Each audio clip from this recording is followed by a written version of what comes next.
PNC Secured Credit Card is built specifically for establishing or rebuilding credit, and it does exactly that without adding extra costs. There's no annual fee, and approval requires a refundable security deposit between $300 and $2,500, which will also set your credit limit. That deposit must be provided in person at a PNC branch, so accessibility is limited if you're not near one.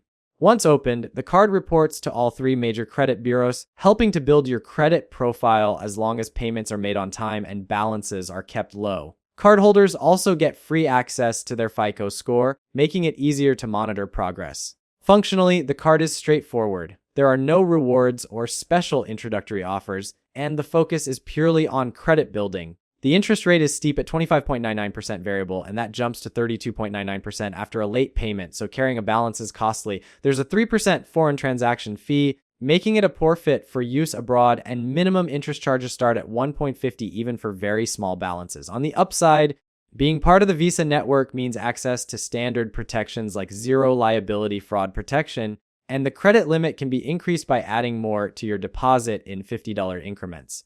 Overall, this card works best for those who have minimal or damaged credit history, already bank with PNC, and can commit to paying balances in full each month. It's not meant for earning rewards or financing purchases. It's a stepping stone to better credit. The biggest risks come from its high APR, penalties for late payments, and the in-person application requirement, so it's only worth it if credit building is the sole goal and spending habits are disciplined.